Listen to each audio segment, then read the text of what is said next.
बेहतरीन है। बस चैलेंज आपके लिए स्टार्ट हो गया है। चैनल पे बने रहिए, वीडियो को अंत तक देखिए। एक-एक क्वेश्चन आपको चैलेंज प्रोवाइड करेगा, हर क्वेश्चन में आपको चैलेंज नज़र आएगा। तो पहला क्वेश्चन आपको दिख रहा होगा, बाल विकास की अवस्थाएँ उनकी विशेषताएँ के ऊपर लेकर है। 10 से 15 मिनट टाइम आपका लूँगा, उस 15 मिनट में 30 क्वेश्चन पूरे के पूरे आपको करा दूँगा। तो चलिए पहला क्या है? शैशवावस्था 0 से 2 वर्ष, ठीक? की सबसे प्रमुख विशेषता क्या है? शैशवावस्था आपने पढ़ा होगा, अगर नहीं पढ़ा होगा तो पूरी वीडियो चैनल पे अवेलेबल है, बाल विकास से रिलेटेड आप देख सकते हैं। तो यहाँ क्या है, केवल 30 क्वेश्चन एमसीक्यू के हैं, ठीक है? तो पहला क्या है, तर्क शक्ति का विकास, भाषा का तीव्र विकास, इंद्रिय गतिशील विकास और सामाजिक परिपक्वता। तो पहले का राइट आंसर क्या हो जाएगा? Option number C. Option number C is the correct answer. मैंने कहा चैलेंजिंग क्वेश्चन है, आपको समझ में आया होगा। कहा पहला ही क्वेश्चन आपको चैलेंज दे गया। तो दूसरे क्वेश्चन को थोड़ा सा जूम करते हैं, जूम करने में आपको बेहतरीन दिखाई देगा। पियाजी के अनुसार, अब जीन पियाजी अगर आपको पढ़ना है तो चैनल पे हमारे वीडियो पूरी अवेलेबल है, फुल वीडियो इसकी अवेलेबल आप देख सकते हैं। तो फिलहाल यहाँ आपको करना क्या है, केवल 30 क्वेश्चन की प्रैक्टिस करनी है, ठीक? तो पियाजी के अनुसार 0 से 2 वर्ष की अवस्था को क्या कहा जाता है? 0 से 2 वर्ष की अवस्था को क्या कहा जाता है?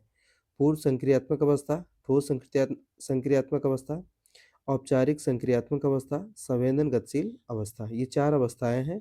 0 से 2 वर्ष की जो अवस्था होती है, जीन पियाजे के अनुसार उसको क्या कहा जाता है? तो 2 का ऑप्शन नंबर क्या हो जाएगा? ऑप्शन नंबर डी, संवेदन गतिशील अवस्था, ठीक है? फिर चैलेंज आपको नज़र आया, तो बढ़ते हैं अगले क्वेश्चन पे। ऐसे ही 30 क्वेश्चन हमेशा आपको चैलेंज देंगे और आपकी तैयारी को चेक करेंगे कि आपकी तैयारी का लेवल क्या है। चलिए, वस्तु अस्थायित्व, ऑब्जेक्ट क्या है? परमानेंस का विकास किस अवस्था में होता है? किशोरावस्था, शैशवावस्था, बाल्यावस्था और प्रौढ़ावस्था, ठीक है? तो ये तीसरे क्वेश्चन का बिल्कुल पॉइंट पे आप बात करिएगा। वस्तु अस्थायित्व क्या है? वस्तु अस्थायित्व, शायद ये वर्ड आपने सुना भी नहीं होगा। इसकी पूरी वीडियो मेरे चैनल पे अवेलेबल है, तो आप देख सकते हैं। तो तीसरे का राइट आंसर क्या है? ऑप्शन नंबर बी, शैशव अवस्था, ठीक है? लास्ट में 2 से 3 क्वेश्चन आपके लिए होमवर्क होगा, जो आपको कमेंट करके बताना है, कमेंट सेक्शन में बताना है, इसका आंसर क्या है? वो भी आपके लिए चैलेंजिंग है। तो क्वेश्चन नंबर 4 क्या है?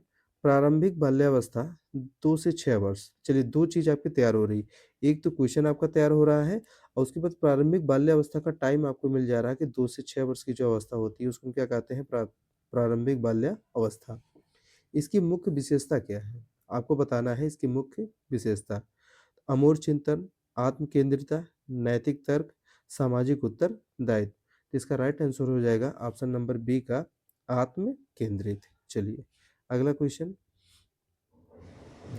इकोसेंट्रिज्म क्या है? इकोसेंट्रिज्म आत्म केंद्रिता का अर्थ है। इकोसेंट्रिज्म का अर्थ क्या है? ठीक है, ईगो में क्या है? इकोसेंट्रिज्म में दूसरे के विचार समझना, केवल अपने दृष्टिकोण से सोचना, सामाजिक सहयोग, तर्कपूर्ण सोच। चैलेंजिंग क्वेश्चन है। इकोसेंट्रिज्म के बारे में वीडियो अवेलेबल है, चैनल पे अवेलेबल है, आप विजिट करके पूरी वीडियो आप देख सकते हैं। मैंने एक एक टॉपिक से रिलेटेड वीडियो बनाया है ताकि आपकी तैयारी बहुत बेहतरीन हो सके। इसका आंसर आप करिएगा, क्या है इसका आंसर? पाँचवें का राइट आंसर है ऑप्शन नंबर बी। देखो ईगो में क्या होता है कि कोई भी चीज़ें होती है, कोई भी बच्चा होता है वो अपने तरीके से सोचता है, दूसरे की बातें उसमें इन्वॉल्व नहीं करता है, ठीक? चलिए अगला क्वेश्चन, क्वेश्चन नंबर 6। पियाजे के अनुसार 2 से 7 वर्ष की अवस्था में बच्चा, अब देखिए जीन पियाजे ने 4 अवस्थाएं बताई, ठीक है? तो उनमें से जो 2 से 7 वर्ष की अवस्था होती है उसमें बच्चा क्या तार्किक नियमों का प्रयोग करता है, अमूर्त चिंतन करता है, प्रतीकात्मक खेल करता है, वैज्ञानिक सोच अपनाता है? अब इन 4 ऑप्शनों में से आपको एक क्वेश्चन बताना है कि कौन-सा करेक्ट है। तो टाइम नहीं लेंगे क्योंकि अभी 15 से 20 मिनट में, 15 से मिनट में आपके 30 क्वेश्चन कराने हैं। तो 6 का राइट आंसर हो जाएगा option number C is the correct answer, ठीक? चलिए अगले क्वेश्चन की तरफ।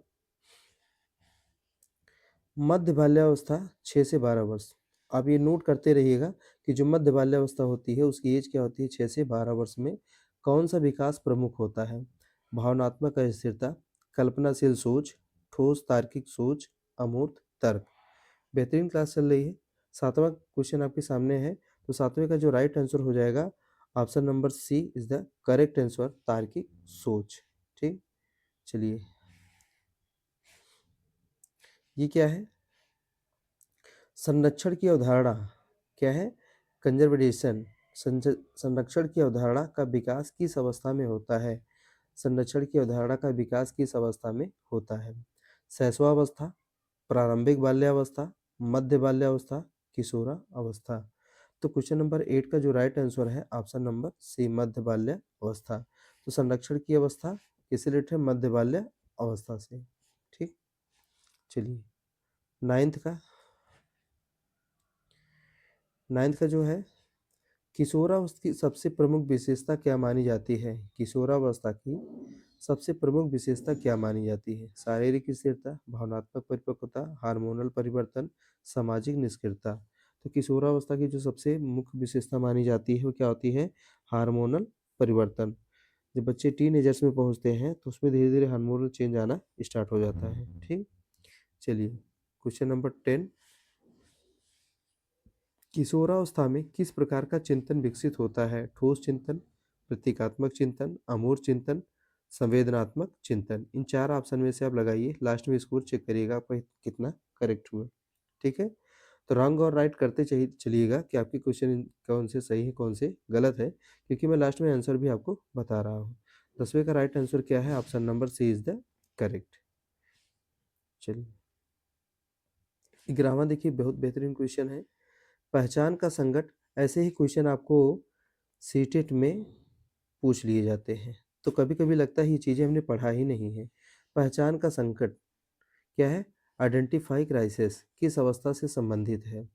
बाल्यावस्था, किशोरावस्था, प्रौढ़ावस्था और वृद्धावस्था। ठीक है, तो ये 11वें का जो राइट आंसर है ऑप्शन नंबर बी, किशोरा अवस्था। ठीक, एरिक्सन के अनुसार किशोरावस्था का प्रमुख मनोसामाजिक संकट है। देखिए किसके अनुसार पूछा जा रहा है? एरिक्सन के अनुसार।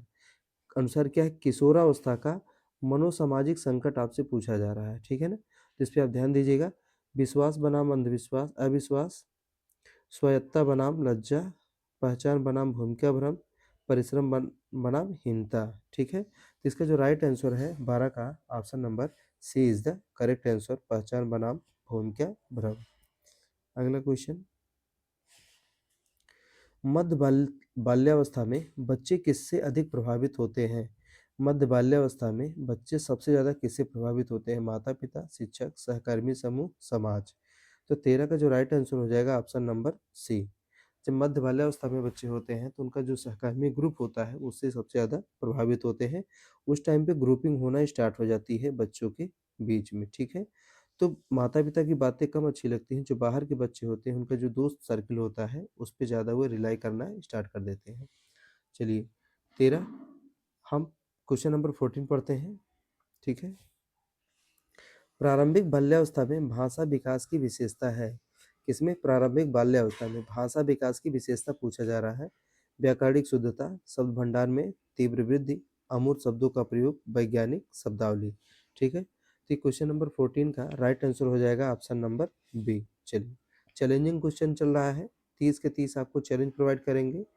आपको फील होगा कि मैंने आज जो 15 से 20 मिनट दिया, 15 मिनट टाइम दिया, वो हमारा बेकार नहीं गया। हमको एक चैलेंज मिला, हम आपको तैयारी और तेज करनी है।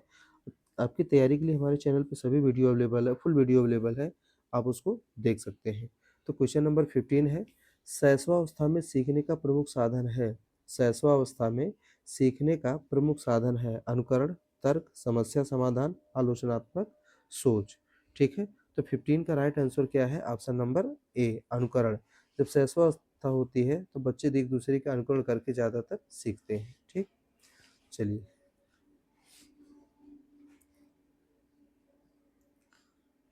16, बाल विकास की कौन सी अवस्था सबसे अधिक खेल केंद्रित होती है?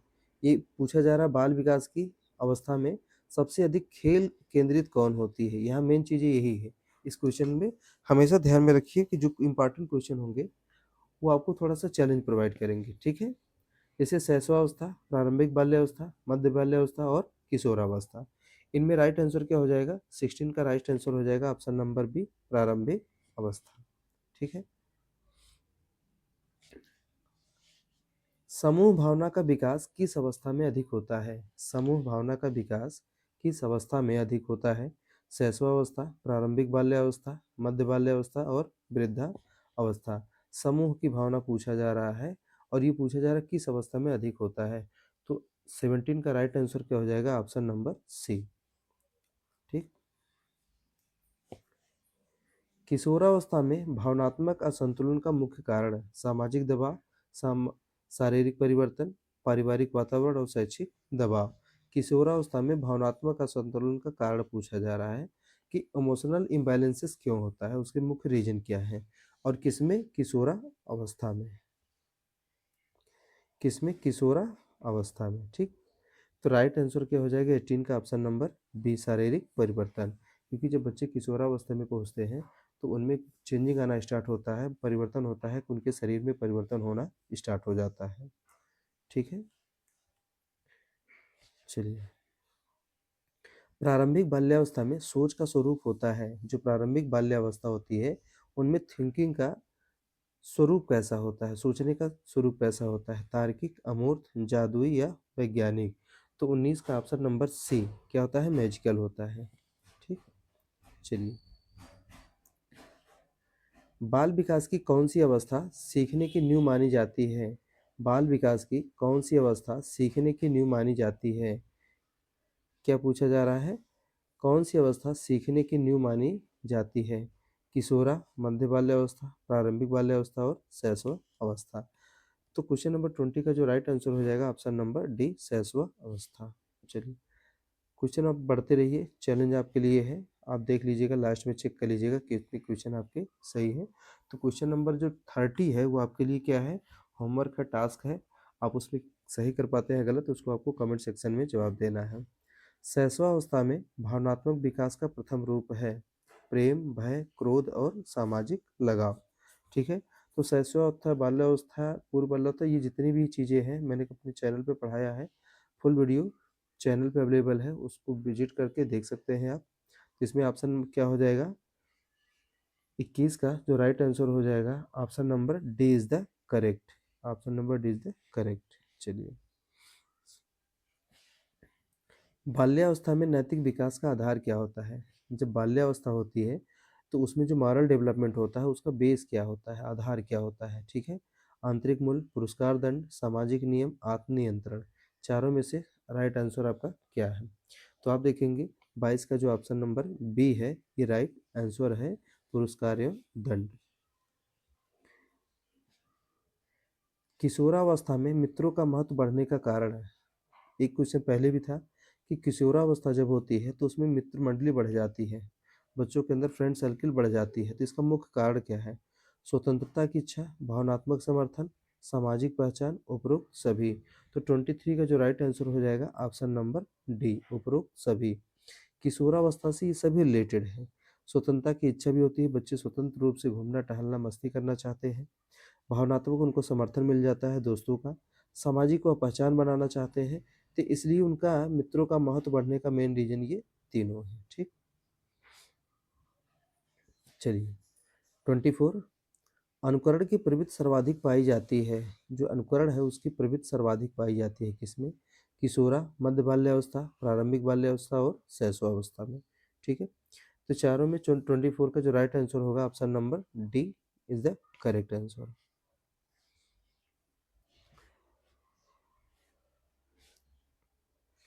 ठीक। क्या है? मध्य बाल्यावस्था में आत्म मूल्यांकन का आधार होता है। मध्य बाल्यावस्था में आत्म मूल्यांकन का आधार होता है माता पिता, शिक्षक, सहकर्मी, स्वयं की उपलब्धियां। तो मध्य बाल्यावस्था की बात की जा रही है, मूल्यांकन का आधार पूछा जा रहा है। तो 25 का राइट आंसर हो जाएगा ऑप्शन नंबर डी, स्वयं की उपलब्धियां। ठीक। ये एक नंबर का क्वेश्चन है, सीटेट का क्वेश्चन है, आप नोट कर लीजिए। सीटेट का क्वेश्चन है। ठीक है। ये एकदम बेहतरीन क्वेश्चन है। बाल विकास की अवस्थाओं का सही क्रम क्या है? इससे रिलेटेड क्वेश्चन बार बार पूछे जाते हैं और उम्मीद करिए इस तरीके से क्वेश्चन आपको सीटेट परीक्षा में देखने को मिलेंगे। तो बाल विकास की जो अवस्थाओं का सही क्रम होता है, जैसे क्या है? शैशव, किशोर बाल, शैशव, प्रारंभिक बाल, मध्य बाल और किशोर, प्रारंभिक बाल, शैशव और किशोर, मध्य बाल, शैशव और किशोर। इसका राइट आंसर हो जाएगा 20 नंबर, क्वेश्चन नंबर 26 का ऑप्शन नंबर बी, पहले शैशवावस्था, फिर प्रारंभिक बाल्यावस्था, फिर मध्य बाल, उसके बाद किशोरा अवस्था। ठीक, इसका राइट आंसर क्या है? Option number B. 27, किस अवस्था में लिंग भेद की समझ विकसित होने लगती है? किस अवस्था में लिंग भेद की समझ विकसित होने लगती है? दैट मीन्स क्या है? लिंग भेद, ठीक है ना, ये समझ किस में विकसित होने लगती है, वही अवस्था आपको बताना है। शैशवा, प्रारंभिक बाल्यावस्था, मध्य बाल्यावस्था और किशोरा अवस्था। तो 27, क्वेश्चन नंबर 27 का जो राइट आंसर हो जाएगा ऑप्शन नंबर बी, प्रारंभिक बाल्यावस्था। ठीक, चलिए 28वां क्वेश्चन क्या है आपका? थोड़ा सा छोटा करें, हाँ ठीक है, दिख रहा है। किशोरावस्था में आत्मचेतना सेल्फ क्या है? कॉन्सिगनेस बढ़ने का कारण क्या है? आत्मचेतना बढ़ने का कारण पूछा जा रहा है, और भी किसमें? किशोरा अवस्था में। संज्ञानात्मक विकास, शारीरिक परिवर्तन, सामाजिक अपेक्षाएं, उपरोक्त सभी। तो इनमें से क्या है? 28 का जो राइट आंसर हो जाएगा option number D is the correct. Option number D is the correct. चलिए अगला क्वेश्चन। बाल विकास की कौन सी अवस्था सबसे अधिक लचीली मानी जाती है? यहाँ पे फ्लेक्सिबिलिटी पूछा जा रहा है कि जो बाल विकास की 4 अवस्थाएं होती हैं, उन चारों अवस्थाओं में से सबसे अधिक लचीली मानी जाती है कौन सी? किशोरा, मध्य बाल्या, प्रारंभिक बाल्या और शैशवा अवस्था। तो क्वेश्चन नंबर 29 का जो राइट आंसर है option number C is the correct. और क्वेश्चन नंबर 30 के मैंने पहले ही बता दिया है, वो आपके लिए होमवर्क होगा, ठीक है? तो इसको आप होमवर्क है, आप इसको कमेंट करके बताइएगा कि इसका राइट आंसर क्या है। मैं क्वेश्चन एक बार पढ़ दे रहा हूँ। शिक्षा की दृष्टि से सबसे संवेदनशील अवस्था कौन सी है? किशोरा, मध्य बाल्या, प्रारंभिक या शैशवा? तो आपको इसका क्या करना है? कमेंट करके बताना है कि इसका राइट आंसर क्या है। ठीक है, मिलते हैं अगली क्लास में 30 क्वेश्चन के साथ, चैलेंजिंग क्वेश्चन के साथ। उम्मीद करते हैं कि इनमें से बहुत से ज़्यादा आप सही कर पाए होंगे, 10 से 12 क्वेश्चन, ठीक है, या वो भी नहीं हो पाएंगे, ये मेरा चैलेंज है। तो आज की वीडियो में बस इतना ही, मिलते हैं अगली क्लास में। तो आज के लिए बस इतना ही। आपका दिन शुभ हो, धन्यवाद।